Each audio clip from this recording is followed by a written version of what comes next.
Have you ever felt like you're running on a treadmill of life? You're moving, you're trying, you're pushing, but somehow you're ending up in the exact same place. Like running in a circle and just returning to the same point all the time. Well, that is not coincidence. Your mind is literally designed to keep you there. And today, I'm going to show you why. And more importantly, how to break free. It's Ben here, and I'm really grateful that you're here today to explore this with me. Your mind has one primary job: keeping you alive. And it's really good at it. And here's the thing: it uses your past to predict your future. Think about that for a second.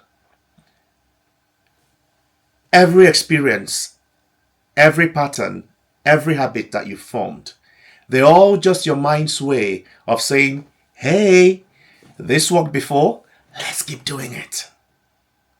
These patterns become like well engraved paths in your brain. The more you walk them, the deeper they get. And that's why change feels so uncomfortable. Because you're really, again, literally trying to forge new neural pathways in your brain. And here's the paradox: what kept you safe might be the very thing keeping you stuck. Because your mind craves congruence. The story has to make sense. So it wants your actions and your beliefs to match. It wants your present to match your past. And it doesn't even matter if that past is not serving you anymore. It just wants them to match.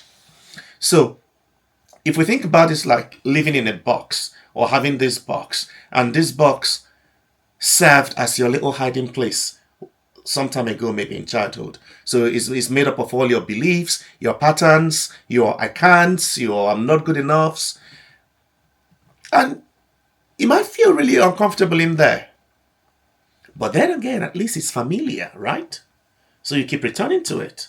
You know the whole idea of the devil you know, right? But what if I told you that that box isn't protecting you anymore? What if it's actually a prison now?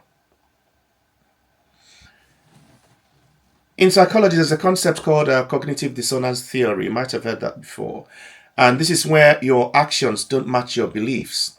When that happens, something has to change. Surprisingly, it's usually your beliefs that shift to match your actions. And there's some real superpower right there as well. So, think about it like this. Have you ever done something you thought you couldn't do? Maybe you spoke in public despite believing you are terrible at it, or you ran a mile when you knew you weren't a runner. Some time ago, I had a really bad knee injury, and it's been years now. Running on the treadmill hasn't been something that I was keen to do because of that. But then suddenly, one day, I was at the gym and I thought, I'll just walk on the treadmill. And then I did it 10 minutes. Oh, okay. The next time I'll just jog on it. So something like that, something that I didn't think I could do. Okay.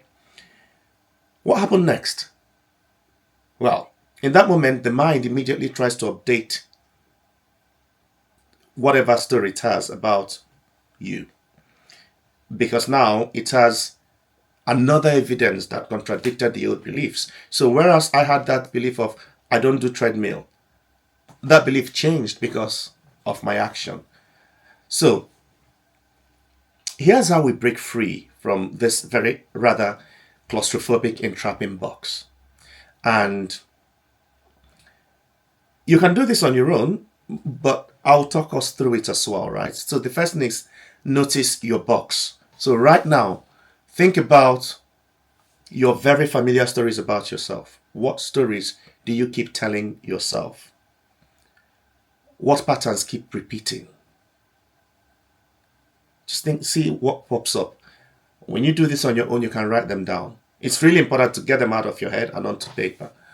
What are those things? For me, that story of I don't do treadmills, that was a story, right? So notice the box, notice what those stories are, what those patterns are, what your becauses are. I won't do this because I did this because. And then question everything. So if you there's some coming up right now to in your mind, let's do some questioning. Is it really true or just familiar? Is it really true or just familiar? Is it really true that you have to go there? Or is it just familiar that you go there all the time?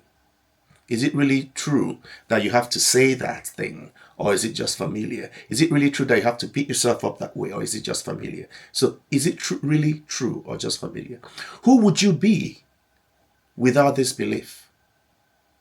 Without, I'm not great at it. Without, oh no, this person just doesn't like me. Without, I'm not just good enough. Without any of those, who would you be? And then, what evidence do you have that challenges this story? What can you show yourself that really challenges this story? So, if you're thinking nobody cares about me, well, look for the evidence of where someone actually cared for you or someone actually did something, because it would have happened at some point in your life. And then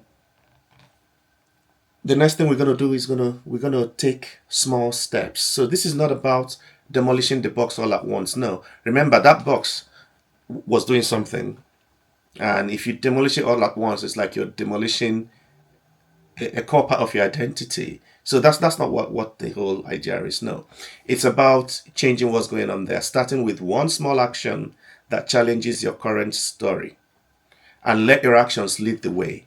Your mind will catch up.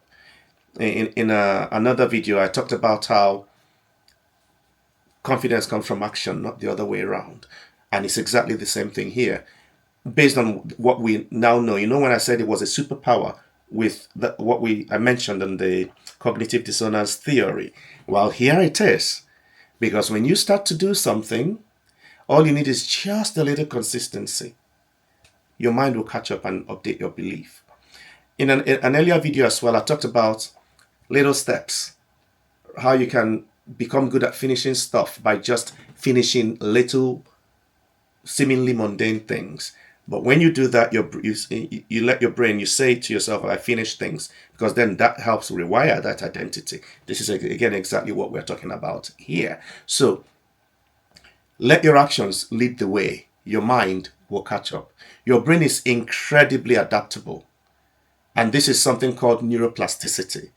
Your neural pathways can actually change and reorganize themselves. So it doesn't matter that you've been in that pattern and that spin for a long time.